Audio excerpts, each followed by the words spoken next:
So next question. There are many people, who are again having that issue that we don't have any, workout equipment with us right now. So what kind of a workout can people follow right now? And the second question with relation to this one would be that, there are many people who are in college, and like in college, especially with the assignments and all the, requirements of the college life, people have that problem that you can't work out daily. So you might miss some days just like randomly. Maybe like you do back biceps on Monday, chest triceps on Tuesday, and like you do legs and abs on Wednesday, and you repeat this for the coming 3 days. So let's say you miss on Tuesday, so you weren't able to get the chest triceps in. So should you do that on Wednesday, or should you just skip that and like continue with it as if you did not skip it? So like, how should people do that? All right, so you've asked me two questions. So I'm going to answer the first question first. Basically, if you don't have access to equipment, how do you train? You can do pretty much any exercise without any equipment.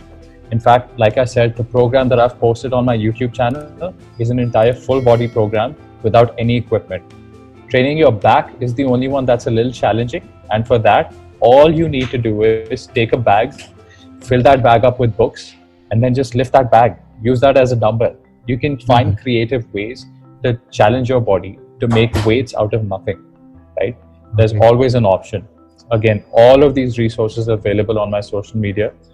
Apart from that, the second question is that if you've skipped one day, or if you don't have the time, how do you then compensate for that? So when it comes to strength and conditioning, there's a concept called minimum effective volume, MEV. Then there's another concept called maximum recoverable volume. Volume is defined as the number of challenging sets that you're doing per body part. Let's say if you're doing biceps, 3 sets of biceps, right, for bicep curls, and 3 sets of biceps for hammer curls. So you've done 6 sets of biceps in one workout, right? So that's your total volume. Now, let's say in 1 week, your minimum effective volume is how many sets you need to do per week, per body part, for it to grow. That number is usually between 8 to 10 reps. So let's say if you're training chest, if you've trained your chest for 10 sets total per week, you're good, right?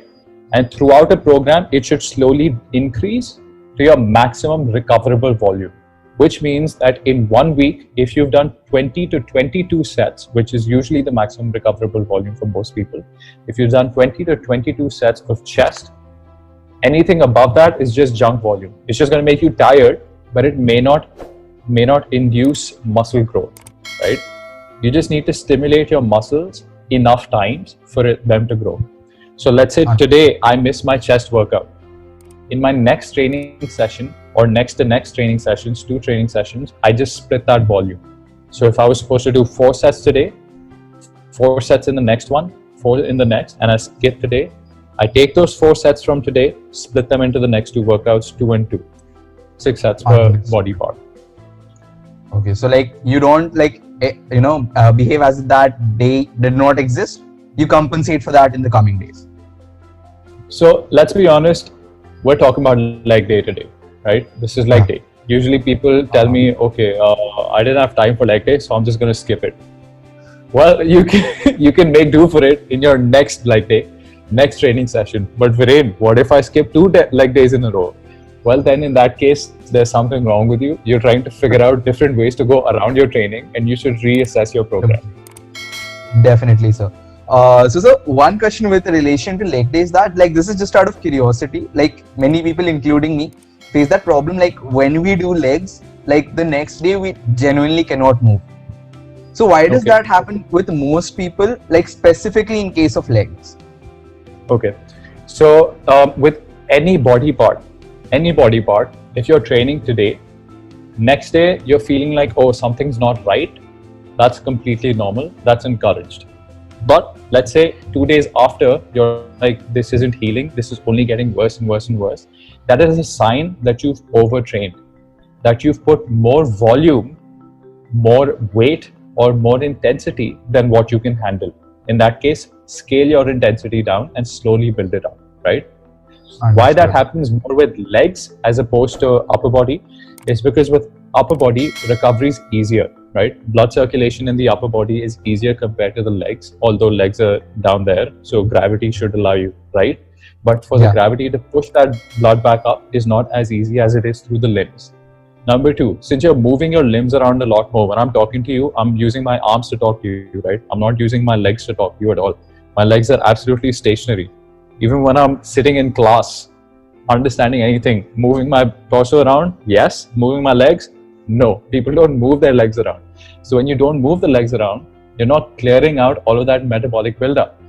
So that means all of Understood. those excess metabolites, they're not going back and getting flushed out of your legs. That's why post-workout, let's say post a leg workout, the next day, if you're doing a little bit of walking, that's actually going to help you recover because it's flushing out all of that excess metabolites in your muscles and then clearing that away. That is what's going to keep you from feeling those dawns. So control your training volume, intensity, control your training intensity.